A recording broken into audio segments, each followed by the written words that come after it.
I'm excited to be talking with Jenise Terrell today. She is the Public Allies CEO, and she actually began her journey at Public Allies as an AmeriCorps member herself, 1997, 20 years, more than 20 years at this organization. What a career. Her mission is to help all young people have the opportunity to have their realize their full potential. She's created innovative programs at Public Allies like Dream Corps, which is the first national service program to engage dreamers in national service. She is a Milwaukeean, and I'm just thrilled to be talking with her. We're going to learn so much. Thank you so much, Jenise, for being here. No, thank you for having me. I've been looking forward to our conversation. So, Jenise, I want to talk about this career because you have been at Public Allies for such a long time. Was that part of the plan when you were young? You're like, I want to do this. This is my vision, 2 decades and more at one Oh point. no, not at all. It was never the plan. To be frank with you, my undergrad degree was in management information systems, so it was in business management. And so early on, I thought I wanted to pursue a career in technology and but I had this calling. It was more like a pulling, not a calling. It was a pulling. I was really deeply not just concerned, but I was really deeply pulled to community and to my community and to be of service to my community. I wanted to take these really, what I saw as applicable skill sets that I had been gifted, um, and the knowledge that I honed in school and really apply it to my community. But the nonprofit sector, if we can be frank, operated very much like the private sector. To get a break, to get a leg in, you had to know people, and I didn't know anyone. I had um, I had my degree, I had my ambition, I had goals, I had insights, and I had passion. Um, but I didn't know anyone. And oftentimes young people like me who have ambition, who have tenacity, who have familiarity, deep familiarity because of where we come from, with the very issues that the nonprofit sector is seeking to address, don't have an entry point to the sector. And so Public Allies was my entry point. Mm. It was the program who saw beyond who we were, what degrees we held, or in many cases, the degrees that we did not yet hold, but saw into our, again, ambition, our drive, our desire to be of service, and gave us the opportunity to hone our leadership skills and a platform to exercise leadership. And so when I stepped into the doors and participated in my 10-month apprenticeship in Public Allies, I found my tribe. I found people who were not like me in terms of background, in terms of socioeconomic status or race or gender, sexual orientation. What I found was a group of people who commonly believed in the power that we each held to build something together for the future of my city and for the future of our country. It speaks to Jenise how the universe sounds like it spoke to you pretty early that this was the place where you would get your entry point, but also a huge impact, very values aligned, and give you the training and confidence to be yourself. And now at this top role, I'm curious because the idea of entry points as women of color is something that I don't think is talked about. How do you get your Mm, first gig, right? Like it's always talking about the hmm, tactical, here's how to present or here's how to negotiate, but mm, actually getting the first in is a real obstacle to even having the impact that we want to have. How are you going to place the bet when mhm, you don't even know the people? mhm, And so I'm curious, Jenise, for you, when you've thought about your career, what were the myths that you might have mhm, believed early on that now, having a couple of decades under your belt of real work experience and actually supporting other young people to have the impact to be leaders in their communities as well, what are those myths that you realize now actually those are not true? mm, mm, mhm. It's interesting. Hmm, there's something that was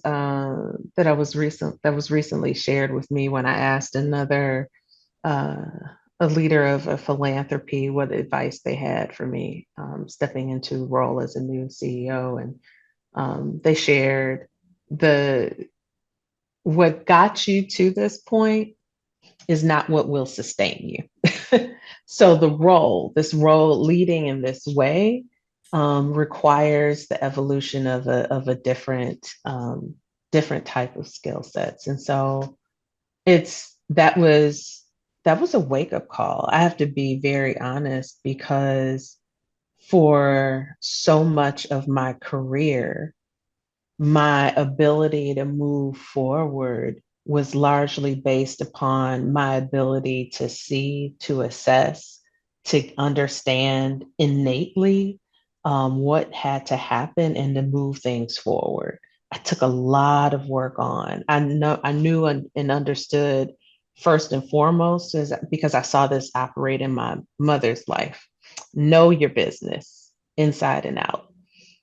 Always made it in whichever position I was serving, my first order of business to learn everything that I needed to know about how it needed to happen. In some cases, that meant diving in deep on regulatory matters. Um, but leading an organization through change and through um, into new territory is not based on knowledge. It's based on faith. It's based on instinct and vision, and it's informed. It's informed by knowledge, and it's informed by the vision and the insight. You have to have a deep listening ear. But it's not about your ability to do all the things. It's about your ability to inspire and to bring together. And so deep, like knowing all the things is actually not beneficial. Being able to do all the things well is not necessarily beneficial when you get to this capacity. Your ability to inspire and help others know what they should be mastering, help others implement and to do. Is what it takes to lead in these kinds of roles. And that's a shift. And that's a shift that frankly women of color I don't think are fostered in enough. What the world is used to our doing is picking up and holding not just our piece of the pie, but everyone else's as well, right? We're the backbones for so much. We move so much. We take so much on. We are committed and dedicated to proving our competence and demonstrating our competence. And um, the world that we've got to be able to lay that down when we move into leadership. I want to talk about this, Jenise, as women of color, because we got to the positions we have because we were so good. at holding all the Doing. pieces That's and right. doing often other people's pieces That's and right. making sure that we were competent and Mhm. doing twice the work, working twice as hard. And Mhm. so this movement to, I mean, I love it. I wrote it down that you're now trusting your instinct and trusting in general. I mean, vision, like that is a shift that's often we don't hear. Mhm. And how do you actually even move from doing, being, using my brain, knowing all the things to Mhm. now I'm going Mhm. to release and be a person who runs on trust and letting go and inspiring. I'm curious for you, was there a moment, was there, besides the advice that you got from this woman or person, I'm curious, was there an experience that you had where you had to, you're like, oh, I really want to do it, and now I'm going to have to trust, or that kind of leaning into Oh, instinct, because instinct is not, it's not trainable, right? I can't just be like, okay, listen to this PowerPoint, read this PowerPoint, you're good. It's like inexperience. So I'm curious if anything's coming to mind for you. I'm grateful for me personally to have I have a great coach. I have a phenomenal coach who is lifting this up and waving the flag for me all the time. Why are you doing that?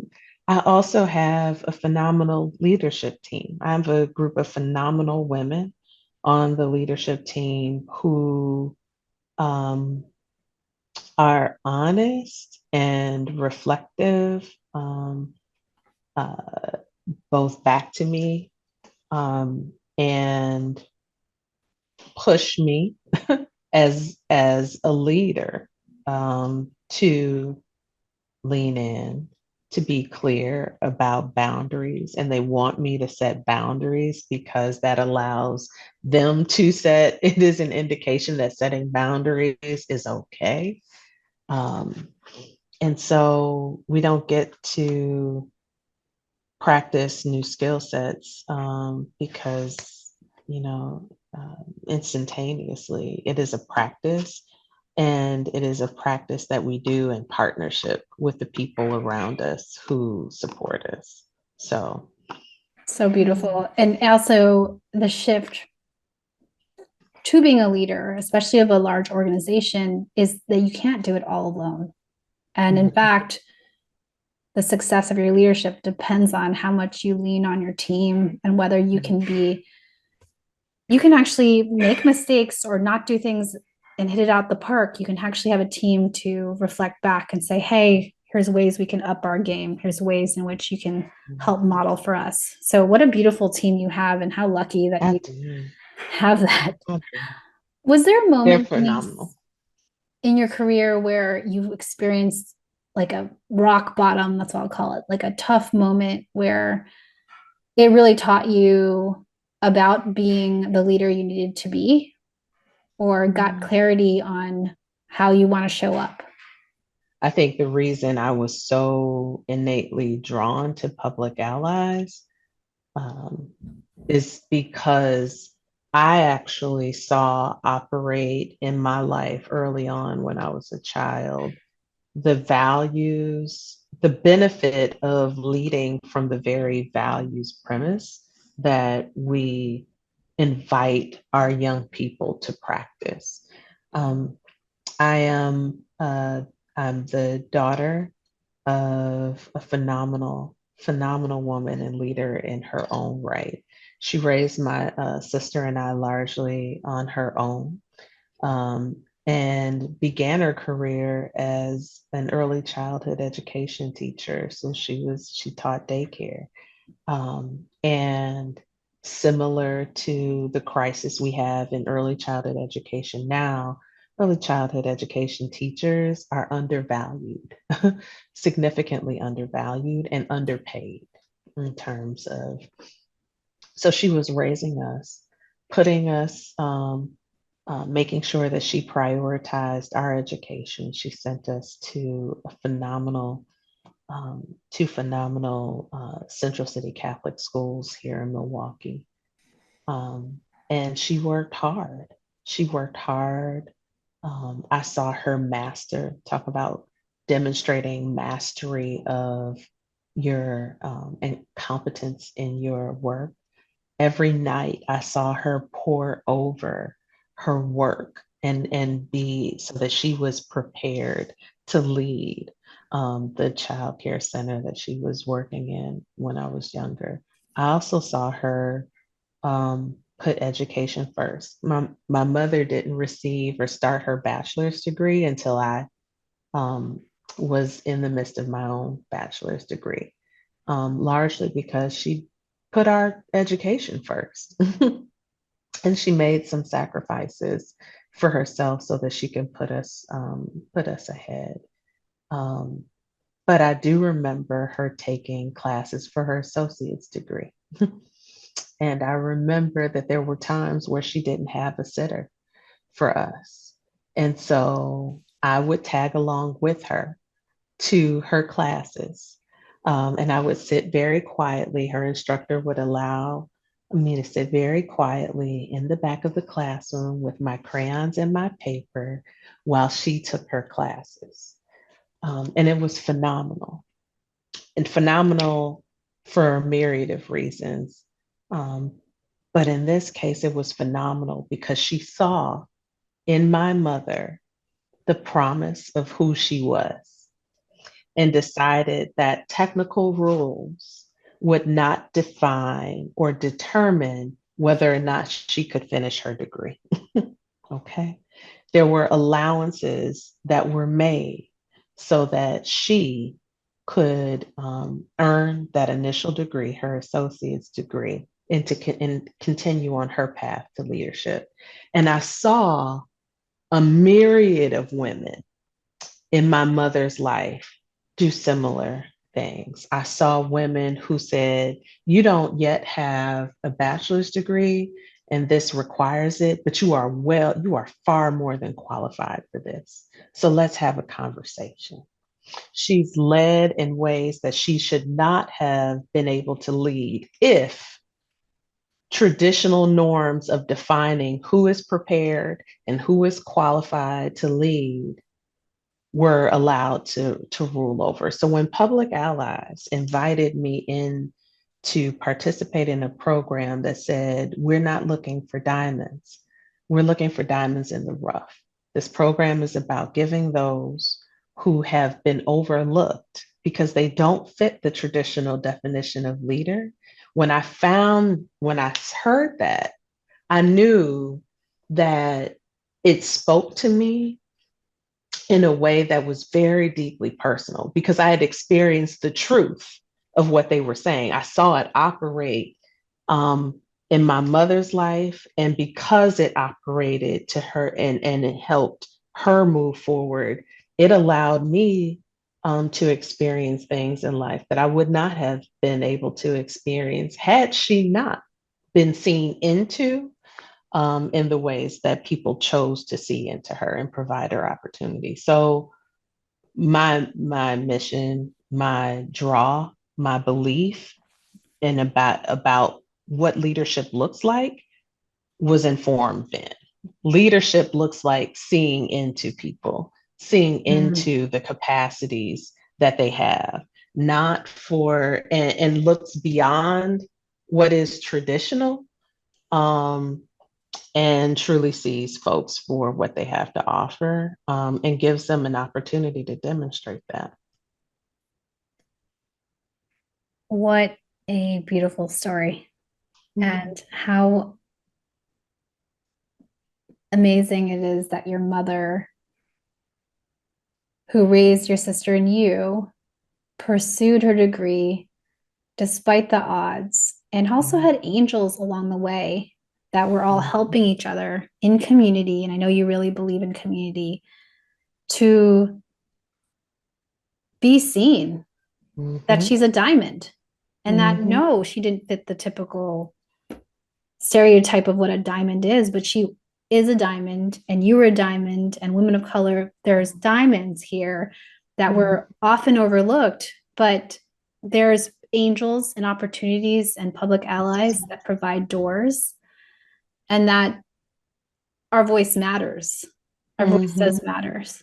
Absolutely. Jenise, can And you? that it's incumbent upon those of us who hold positions of Mhm, leadership mhm. to continue to widen the doors of opportunity, to leverage the spaces that we occupy to ensure that we're not the last ones to walk through those doors. That's pivotal.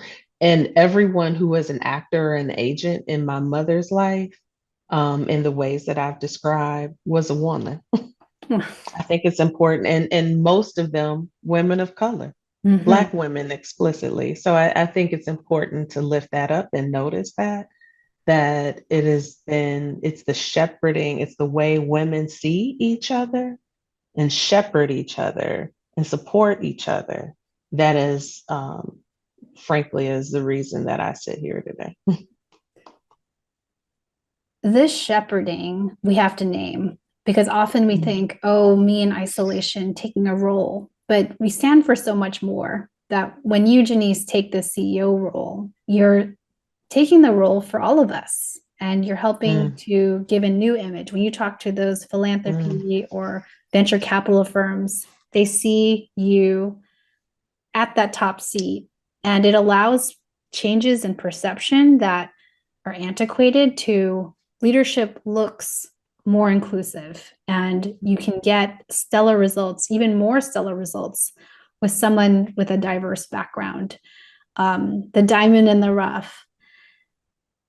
I want to talk about, Jenise, this concept of conversations, because it's not, mm, getting the role that you've had and the career path that your mother, that we've had. And I want to talk about how that sometimes means having hard conversations and being honest about when we're triggered and when we're not triggered. And you had mentioned before we talked that there's a piece of us when we're having a conversation that's hard, that can be, if we're conscious of it, we can really be aware about what the conversation's about. And so let me just give you that as an opening, because I thought it was so powerful. mm, And we often don't talk about what it mm. really means. Like, what's the conversation? What's really going on in our bodies and our minds? And so, with that, can you share your thoughts on hard conversations? It's important to be practice some mindfulness and to say, okay, what am I experiencing right now? Where am I? What is this about? And how is this? Why is this triggering to me? Like, what about me has been offended? What about how I see myself has been offended? Um, and to sit with that, um, and to be clear about whether we had like that we have the power to determine how do we respond, right? Is that injury real? Like, is it really calling my integrity into question? Is my competence really being called into question? Is my, yeah, are my values, being called into question? Um, or is it possible that this is about, like, that the locus of this sits outside of my experience and uh, how I understand myself to be? Or frankly, is this information that I need to take in about, despite how I intend to show up, what how I'm really impacting and interfacing, in the world. I have a 10-year-old daughter, and I absolutely love how much of a mirror she is to me. First of all, she is, at 10 years old, soon to be 11, she is a more fiery, version or iteration of her mama, and I absolutely love it. I absolutely love it. Every day she invites me. This is she's so she's so hilarious. Like she'll tell me, she's like, "So this is what I heard you say. Is that what you meant? Like, is that how you meant to come across?" Like she will offer me in real time feedback, and I'll have to say, "Okay, like, all right, let me correct." But she's so clear about her boundaries and her authority in her life, and it makes me, first of all, very proud.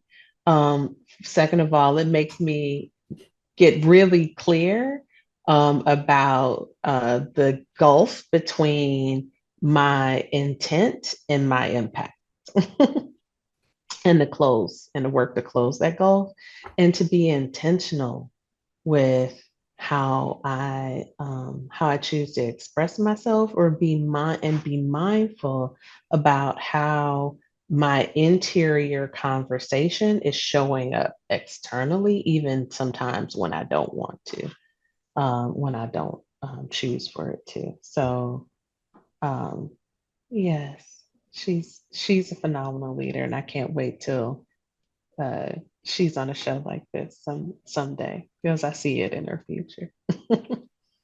A fiery version of you. And Mm. I love that at 10, she's like, Mama, here's what I heard Yo, you say. And listen. here's how I took that. Is that your intent? I mean, just that's like a whole professional development course that we're trying to learn about how to stay conscious and Mm. not make assumptions and actually Yes. hold up to the other person with love, but also clarity. Here's what I'm hearing. Here's how it's landing. Let's get clear. I'm like, I'm still working on that.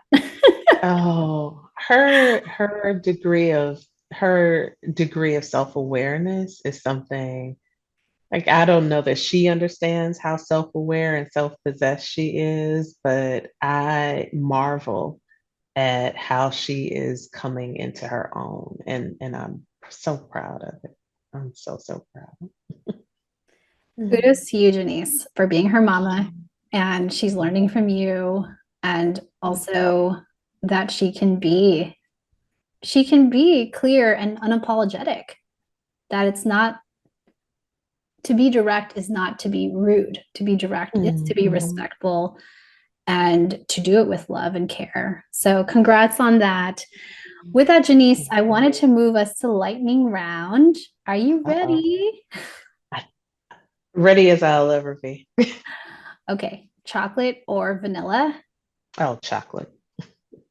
cooking or takeout, Mm. In group, in community cooking. would you climb a mountain or jump from a plane? Oh, climb a mountain. Yeah. Have you ever worn socks with sandals? Never. Be free, Pete. Be free, feet. Be free. How would you rate your karaoke skills on a scale of 1 to 10? 10 is Mariah Carey. Oh, I'm a two, dear. Two. I'm two. What's a recent book you read? I recently did a deep dive into stories by a phenomenal storyteller named Donald Davis. His stories of his life growing up have been phenomenal, and he just tells really beautiful stories. So Donald's book of storytelling, and then I'm transitioning from uh, oh goodness, I'm transitioning from, right now. I just finished the body. Oh goodness, gonna make Body me pull Keeps up the book. Score? The body keeps score, and I'm transitioning into my grandmother's hands. Yes, Grandmother's Hands. So good. Mm-hmm. Mm-hmm. Those are So great. yeah, that's what I'm transitioning into now. And then I've got a slew of work related books that I'm reading as well. Those are intense books. I love them. Mhm. And then, what is your favorite way to practice self care? Hmm. I think I treasure at this time, I treasure my alone time. I treasure my ability to sit down and read a book, to eat a lovely piece of chocolate on a walk. I treasure my ability to watch anything that I choose to without explanation or without argument. I really, my ability to be in solitude is a gift right now. Solitude is a gift for sure. Mm. What's a good professional development you've done? Oh, I was an American Express Leadership Fellow. Yeah, that was a phenomenal experience. What's your definition of a boss mama? Someone that's open to constantly growing and and making mistakes and being forgiving of self. What advice would you give your younger self? Oh, just walking your truth with your head held high. Mm. And then, where can we find you, like LinkedIn or anywhere else? LinkedIn, Twitter, Instagram, the usual socials. Under Jenise Terrell. Under Jenise Terrell. Great. And then, lastly, do you have a final ask, recommendation, or any parting thoughts? Hmm. I think my ask of everyone listening to this would be to think about and give consideration to who you're seeing into, who you choose to see into today. Every day we have the opportunity to open a door, to give an opportunity, a chance to be heard, to demonstrate capacity. So, what choice are you going to make today to So see into beautiful. someone? Mm. Thanks so much, Denise. Really Oh, appreciate your time and stories. thank you. This has been fun. I appreciate you. And thank you for lifting up the stories of women, women of color who are looking to transform the world.